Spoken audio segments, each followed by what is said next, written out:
Barna is someone who many of you may have heard. He conducts these massive national surveys to figure out what are some of the contemporary trends in the society.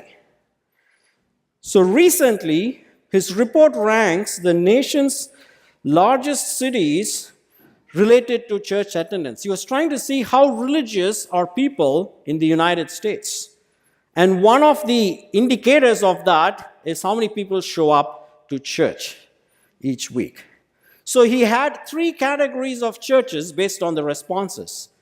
So he looked at places which had most people going to church. He called them the most churched cities. Then he had places where the least number of people went to churches, which he called as the least churched cities. Then he had a cool new category called de-churched cities, where people who were going to churches stopped going to churches. And it is very interesting that the most churched cities in America, the first one is Chattanooga in Tennessee, where 6 out of 10 people in that city were very regular churchgoers. By regular churchgoers, he means someone who has attended a church in the past 1 week. And those who never went to church or least churched refers to someone who's never been to a church in 6 months. And the second most religious city, which is probably not a surprise to many of us, is Salt Lake City, Utah. Now, then comes the list of unchurched cities, and lo and behold, the very first one that ranks on that is San Francisco, Oakland, San Jose, where 6 out of 10 people do not go to church. And then we look at the top 5 de-churched cities in the United States, and there again, we can be very proud to say San Francisco, Oakland, San Jose is the number 1 de-churched city in the entire United States, which means people are so averse to a church that even those who went to churches have stopped going.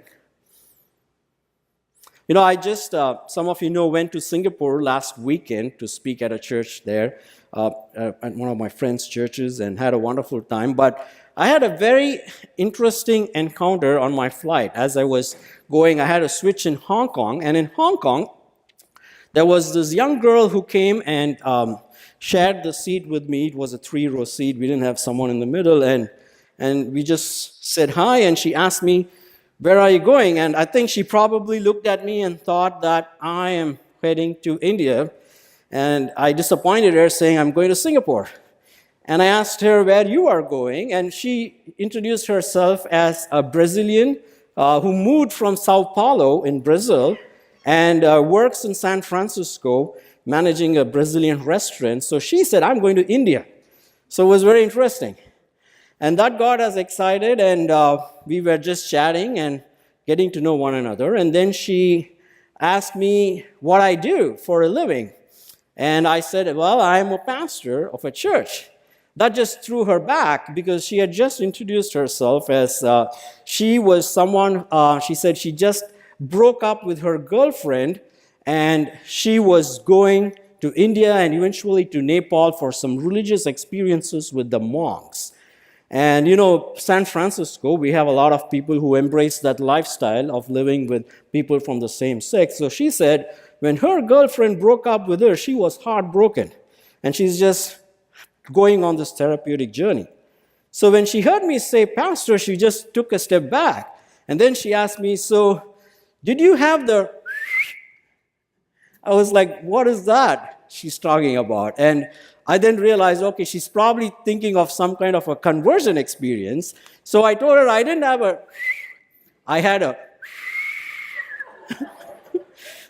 Basically, like, I didn't have like a dramatic, you know, if there's something she thought like a bolt from the sky thing. And it kind of lightened the mood, and we ended up talking a little more. And I mean, it's a 4 or 5 hour flight, so it's a long time. And she just started opening up and said, "I'm just thoroughly heartbroken, and I am in so much pain." And said for the first reason she's able to trust someone and was wanting some help dealing with her pain in her life. And I was able to encourage her, and I pointed her to the story of the Samaritan woman in John chapter 4, where Jesus meets the Samaritan woman, and I kind of tried to share with her the good news of the gospel, of how the joy she's trying to seek in relationships cannot be found in those, but can only be found in Christ. And I asked her, do you know about Jesus? She said, yes. And I asked her how. She said, hey, I grew up in the church. So she talked then about, she was one of the statistic of the de-churched people that Barna is talking about. So she grew up in this very strict legalistic church in Sao Paulo, and their average church service timings were 4 hours. Guys, don't even complain about this, okay? You are in a luxurious place here where we try to wind up in an hour. She said during this 4-hour service, to prevent them from sleeping, her father used to make her and her 3 siblings stand up in the middle of the church so they don't fall asleep. Do you guys think that's a good strategy we should use? That just made her so mad that she wanted to have nothing to do with the church. She thought it's just a bunch of rules and regulations, and she came to San Francisco and felt the whole world has opened up, and started experimenting one relationship after another, eventually ending in this breakdown. And so at the end of our conversation, and I asked her if this made sense and she wanted to really pray, and she immediately grabbed my hands and said, will you please pray for me? And we started praying, and the air hostess came. She was about to serve a meal. She snapped at the air hostess and said, can you stop? We're having a divine encounter here. It was like 36,000 feet in the air. Yeah, maybe it is. But it turned out to be a wonderful conversation, so we exchanged emails, and I invited her to come and check us out, and she might join us sometime. But I was just thinking about this, right? How sad it is that the place where people should experience real love, the place where people should come and discover God and truth and joy and happiness, is not where they are coming to, and they are heading to all the wrong places and ending up with severe brokenness and pain. So what is it that is wrong with the church? And so we turn to this book in the Bible called Titus, where Paul is talking about what a church should be like. What should a good church look like? And we came up with this equation last week. What makes a church a good church? It's good leaders plus good people doing good works make a good church. And we spoke extensively of what do we mean by good leaders. And I think last week, Pastor Tad came and shared with us of what are not some great leadership things that you need to have. And today I want to speak about the fact of people. People matter. Great leaders alone don't make a great church. It's the people and the relationships and their authenticity is what makes a church a great church. Now, if you live in the San Francisco Bay Area, what is the model of a successful man or a successful woman?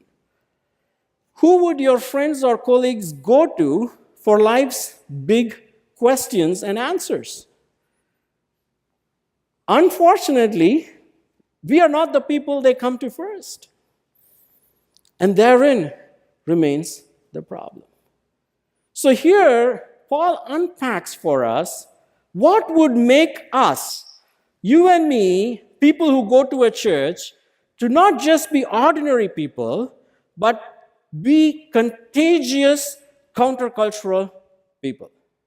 You know, he's writing this to Titus, who is having a bunch of churches in this island of Crete, where everything is so immoral, and people are indulging themselves in all kinds of pleasure, and Christians are really struggling in the world around them. So he unpacks for them, as Christians, he says he wants to share, we need to be contagious people. If we believe something to be true, and if that truth has set us free, if that truth has transformed us, it has to be contagious. And if we are not contagious with our faith, if it is not impacting those around us, we have a problem. And secondly, in order to be contagious as Christians, you need to be countercultural. So here in Crete, sleeping around was no problem. Partying late and drinking was no problem. Feasting on food and indulging in sensual pleasures was no problem. Sounds very much like the Silicon Valley, isn't it? So he says, in a place like that, if a church needs to be a place for healing and welcoming those like this friend of mine, we need to be countercultural. We need to show what real joy looks like. And so he kind of gets super practical here. He's not talking great theology, although it is built into it. He talks about how we can be contagious by impacting those starting from our own homes. How we need to be mentoring others, impacting others with our life and with our faith. And that begins at home and can spill into the church and our workplace. So today we are going to look at two of the four categories he talks about. So he first writes to men and women.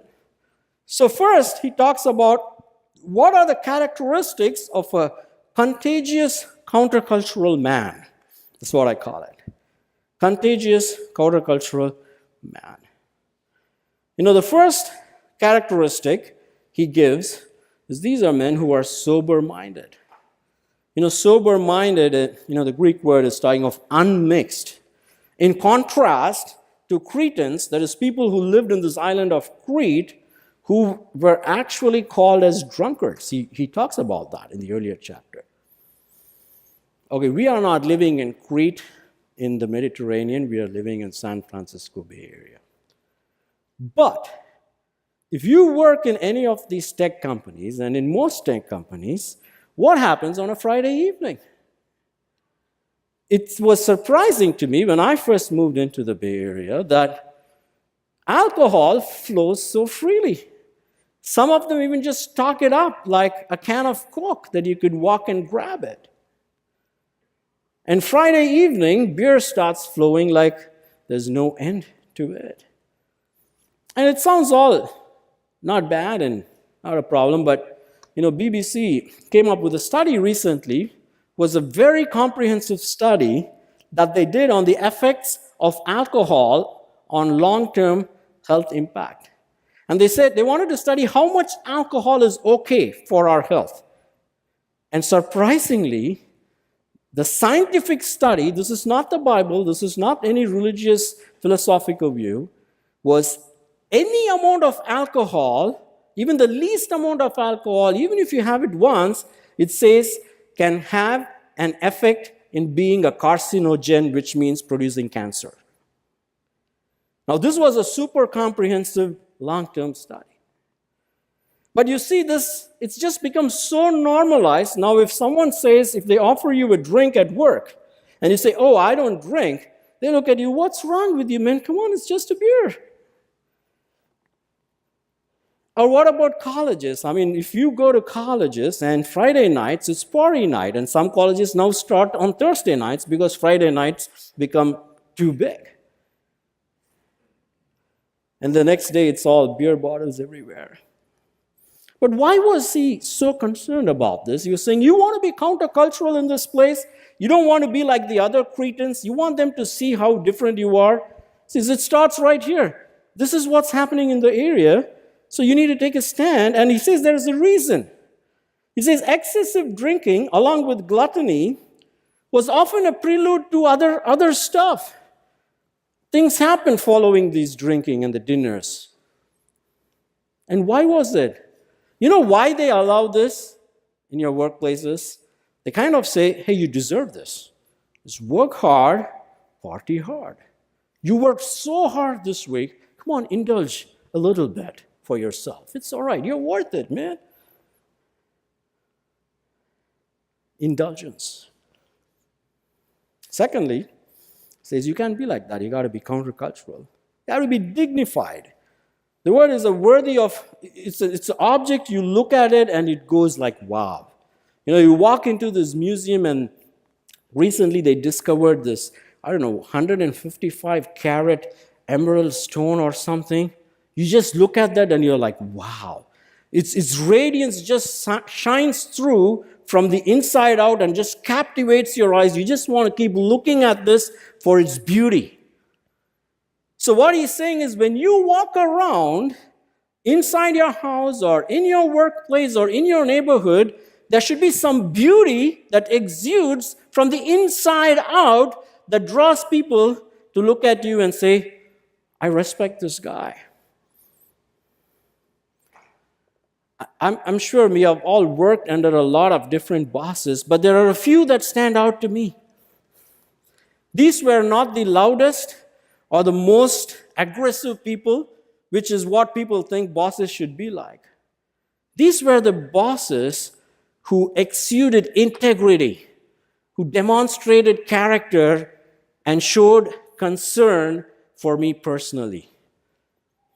These are the best bosses you ever wanted to work for. When you looked at them, when they walk around, they just immediately and instantly get the respect of everybody because they know what's inside this man is something that's beautiful.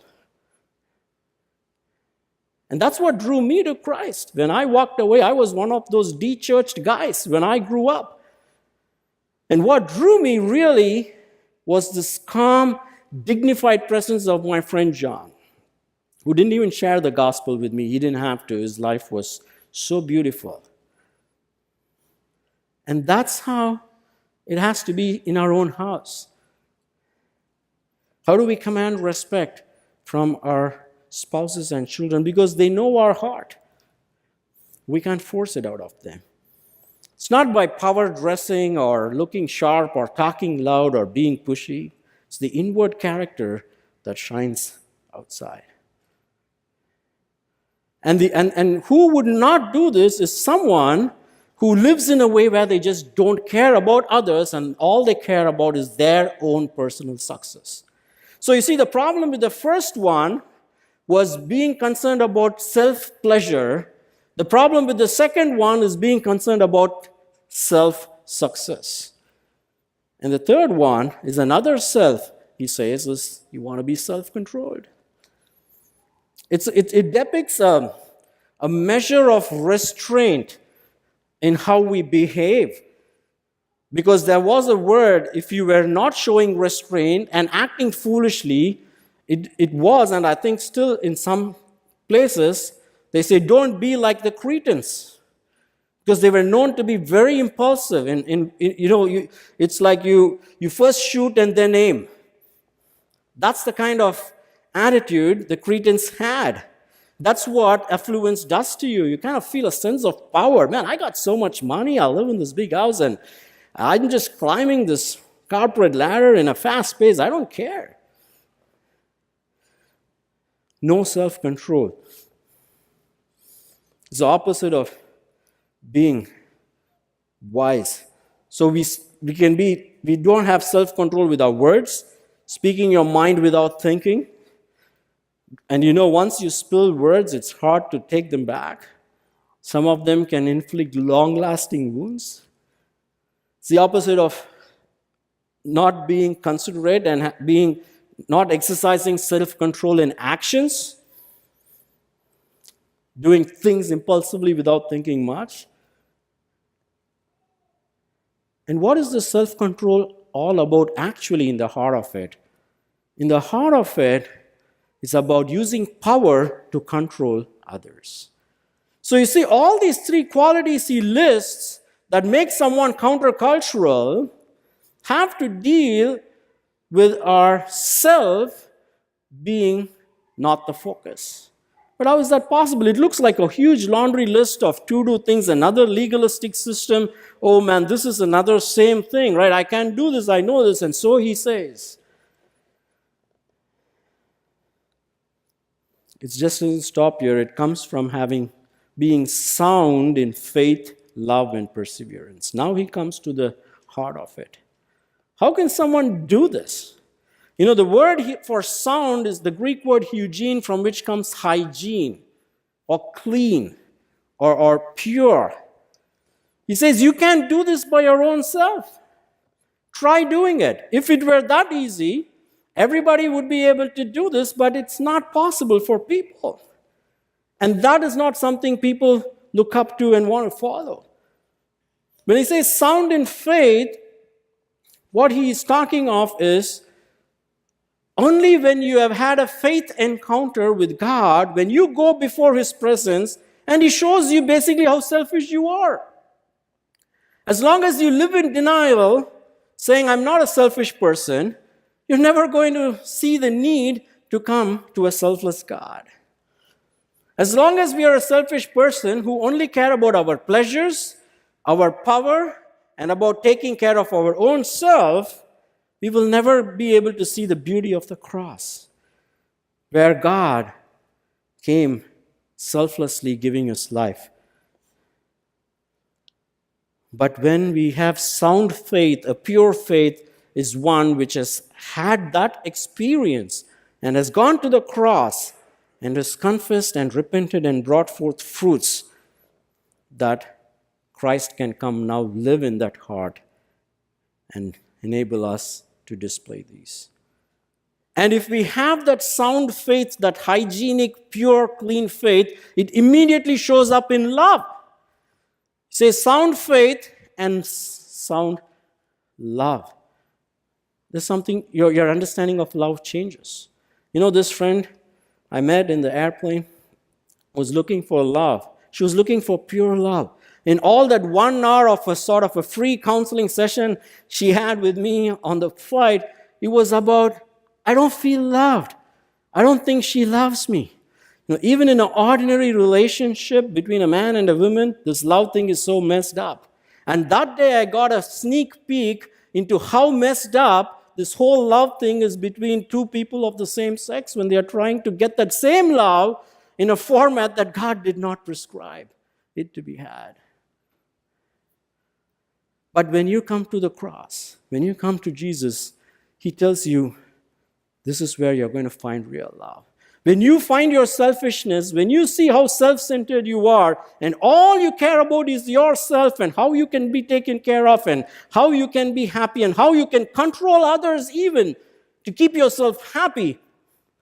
And then you see this Jesus who was so selfless and surrender and confess and repent. You now taste true love. That is real love. That is true love. And so if you claim you have sound faith, you should also have sound love. And what is this true love? It's not just having the right theology in our heads, but unable to love one another, whether it is in our home or friends or at workplace. 1 Corinthians gives us this beautiful description. Love is kind, love is patient, love covers a multitude of wrongs. If someone has hurt us and if we are unable to forgive them, no matter how big the hurt is, then our love is impure. Then that love is not hygienic love. And he says, when you have sound faith, you have sound love, you'll be sound in your perseverance. Life is hard. No matter who you are, what you believe, where you live. And when you live in a society, in a culture which is so anti everything you believe at your core, it is hard to stand out. It's hard to be countercultural. You're going to face backlash. You're going to be judged. You're going to be snubbed. But in all of this, to be authentic and truly selfless and caring and loving to the other person is going to take sound perseverance that comes from a sound faith and a sound love that only Christ can give and can only happen in a person who has Christ in their heart. That we'll be able to persevere through that or any trials that life may throw at us. You know, I've been living and watching how God is strengthening my sister Gift as she's lost her husband, and recently she shared her testimony, and some of us may have seen that. And I was telling her, well, this is really, though so many people have been helping and wonderful, it's really God mysteriously strengthening and giving that perseverance. There's no human rational, no way you can rationally explain that. And that's the beauty of a sound perseverance. It's rock solid that even the biggest crisis in your life will not shake you. Now, that is a contagious life. That is a countercultural life. That is something worth passing on to someone who can receive that. And interestingly, the first three of these qualities are also the same qualities he says are what is expected for those who want to aspire to be leaders in the church, for whether you're an elder or a deacon. How are we doing, men, this evening? Are we countercultural in our living, or do we just go with the flow? Are we selfless in our living, or is it all about us? Are we willing to stand up and gently and lovingly show the Christ who is living in us to those around, that we become attractive to people, however they may be different from us, whatever may be their faith system and their worldview, that they are attracted to that Jesus?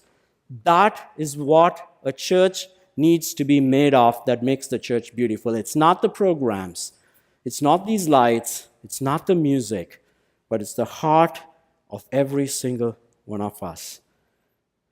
Would you want to commit this evening to be a countercultural, contagious man whom your son and your daughter will look up and say, I want to be like my daddy.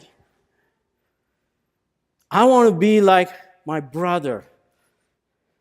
Here is a wonderful man who draws my love. Because that would be something people would want to go after. Some of us may have heard the story of Edward Kimball. He's not very famous. Maybe many of you may have never heard of him. But he was a Sunday school teacher, an ordinary member of a church. Especially, he had a heart for the hyper boys in his class. But he also cared so much that he would selflessly reach out to win them. He would very often think of throwing in the towel, but still something in them will be so different that he would be wanting to get their heart. One young man in particular didn't seem to understand what the gospel was about. So Kimball went to the shoe store where he was stocking shelves and confronted him in the stocking room with the importance of a personal relationship with Jesus Christ. That young man was D.L. Moody. In the stock room on that Saturday, he believed the gospel and received Jesus Christ as his Savior from this ordinary, not-so-famous Sunday school teacher of a small church. In his lifetime, Moody touched 2 continents for God, with thousands professing Christ through his ministry. But the story doesn't end there. Actually, that's where it begins. Under Moody, another man's heart was touched for God. Wilbur Chapman. Chapman became the evangelist who preached to thousands. One day, a professional ball player had a day off and attended one of Chapman's meetings, and thus Billy Sunday was converted. Another young man was converted whose name was Mordecai Ham. He was a scholarly, dignified gentleman who wasn't above renting a hearse and parading it through the streets, advertising his meetings. When Ham came to Charlotte, North Carolina, a sandy-haired, lanky young man, then in high school, vowed that he wouldn't go hear him preach. But Billy Frank, as he was called by his family, did eventually go. Ham announced that he knew for a fact that a house of ill repute was located across the street from the high school, and that male students were skipping lunch to visit this house across the street. So when students decided to go to interrupt the meetings of Mordecai Ham, Billy Frank decided to go see what would happen. That night, Billy Frank went and was intrigued by what he heard. Returning another night, he responded to the invitation and had a change of heart. Billy Frank eventually became known as Billy Graham, the evangelist who preached to more people than any other person who ever lived, including the Apostle Paul. There is no ordinary person in the church. You might just be a Sunday school teacher or a youth worker. But if our lives are this contagious and if we are intentionally passing it on to those around us, God can do great things. I want to quickly move on to the second group. I know the women are like, yeah, now you've given us enough ammunition to go beat up our husbands tonight and tell them how bad they are and how they suck. Well, here's the counter for that. Because Paul is an equal opportunity gospel writer. So he looks at the women and says, what does a countercultural, contagious woman look like? And he gives two positive characteristics that frame two negative characteristics. The first one, he says, is they are reverent in behavior. You know, the word reverent, it comes from a Greek word that is specifically applied to the behavior seen in priests or priestesses performing their duties at religious events, and thus referring it to be associated with holiness or godliness. So what Paul is saying here is, you know what first and foremost makes a woman a counter-cultural, contagious woman? It's her priest-likeness. It's her being holy like Christ.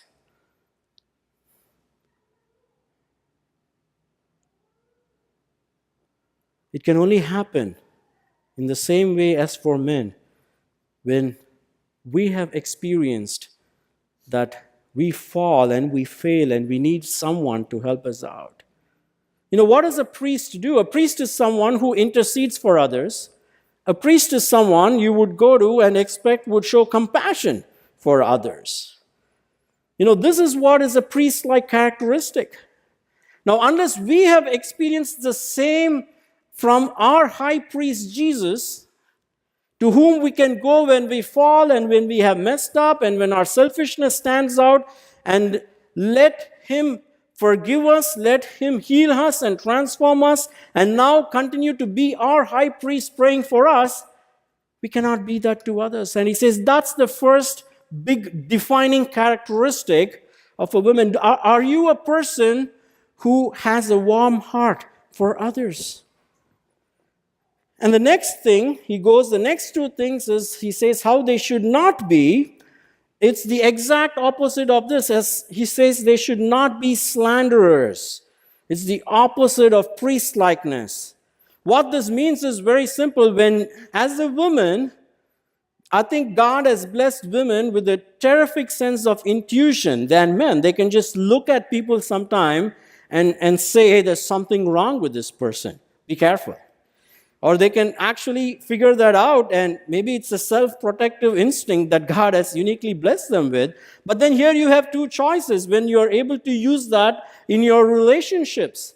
When you see something wrong in someone, if you were to put on Christ and become that priestly person, you actually start feeling compassion for them and pray for them. But if you don't put on Christ and are not a priest-like person, you can actually start talking about them. You know how horrible that person is? Man, this is what they said. Can you believe this? And close it with, can you please pray for them? As a prayer request. That's not the priestly thing we are talking about here. If you're really priestly, you would not gossip, you would not slander, but pray and feel that you want to help them in their weakness. And then thirdly, he says, not slaves to much wine. Again, it's a countercultural thing. He says the same thing to men and women, but here there is a twist. He says, in contrast to the party of Cretans, usually slander and drinking were linked together. You go to a party, you drink, and then you lose all your defenses, and then you start speaking stuff without restraint. And for women, it tended to be slanderous stuff. Even when you're normally guarded, at that time, when you're unguarded, you do that. Same thing happens in, especially college campuses. Guys try to come and say, I'll buy you a drink, and that's where you start losing it. But he says what you should be doing. He comes back to the positive. He says, teach what is good. Be a model, be contagious to the younger women. Mentor them. in the light of what you have experienced in your own life. You know, in those days in Crete and in the greater Roman Empire, a movement was growing on what was defined as the new woman. As Rome became a thriving civilization, they started looking down on all kinds of institutions like marriage and home and children and childbearing. And so today, the feminist movement that started here in this country a few years ago did the exact same thing, where it said women need to feel liberated. There is a new thing. What gives identity to a woman is out there in the world. You don't have to be bogged down by all these moral things that have been imposed on you, or these family responsibilities, or child rearing and all this stuff. Be free, because you're the new woman. And that's the message that was communicated. So he's telling them, but if you have really tried living like that, you realize how hollow that life is and how joyless that life is. And so he goes and tells them, you need to find your true identity in somewhere else. Because the new woman in Crete, it said marital fidelity is nonsense. You can just go around, sleep around, have affairs. Working and climbing the corporate ladder is the true mark of your self-worth. Being bold and aggressive and equal to a man is what makes you a real woman. So he says, please teach the younger women what really matters. And he says, it's first about family. And this is what moms ought to be training their daughters to do, and dads ought to be training their sons to do. And together you have to be training your sons and daughters to get it right.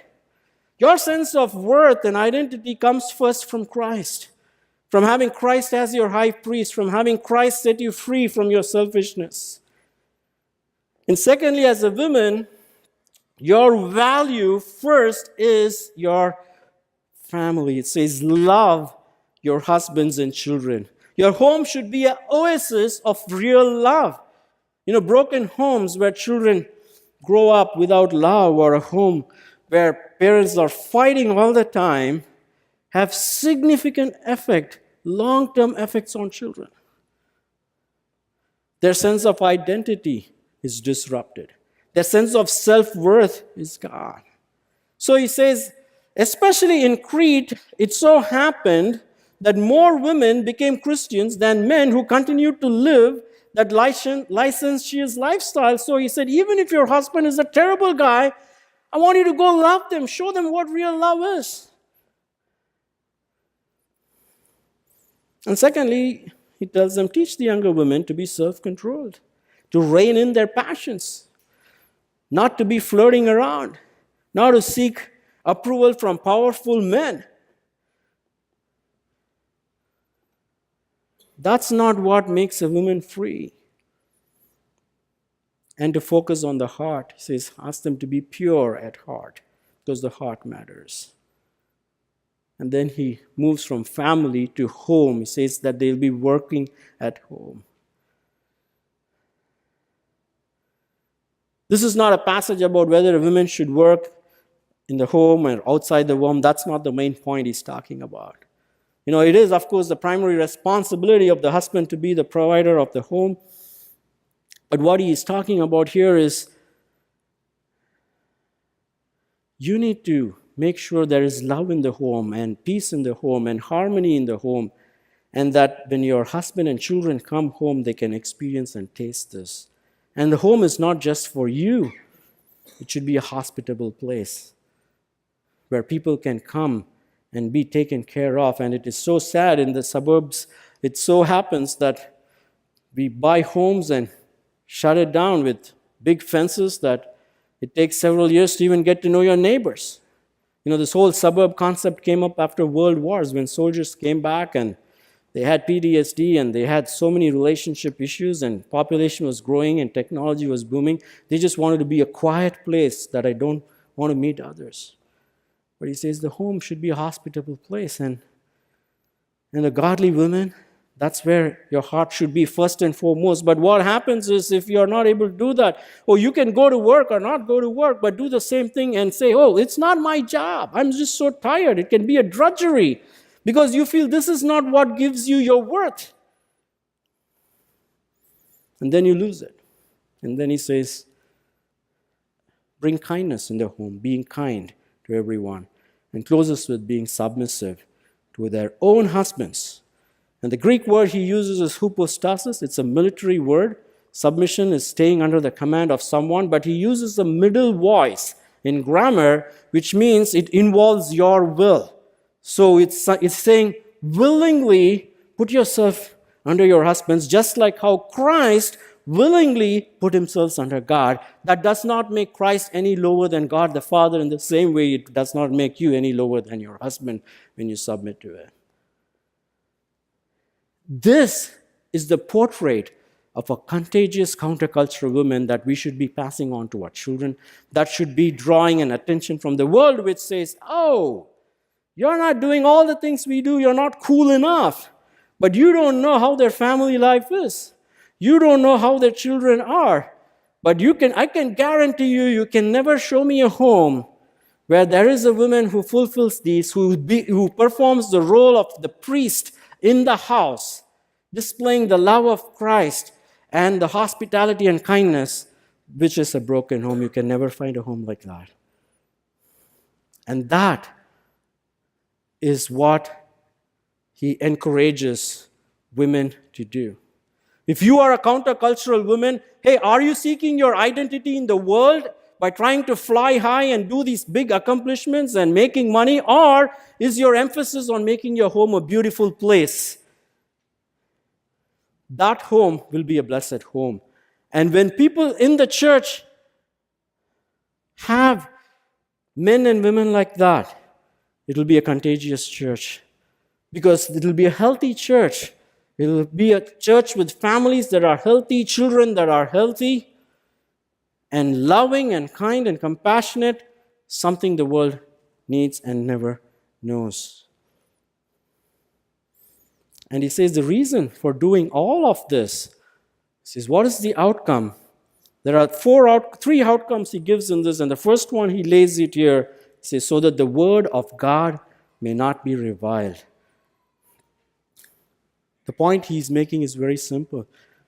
People tie what we do and how we live to what we believe. We may have heard this. We may be the Bible many people read. That's the implication. We are communicating even when we are not speaking.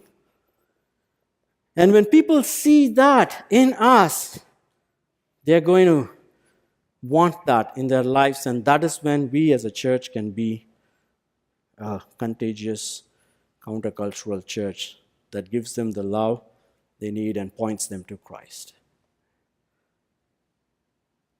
Men, are you ready for this? Are you still being selfish? Well, it's all about you, or have you encountered the selfless Christ who lived the life we could not live and died the death that we ought to have died?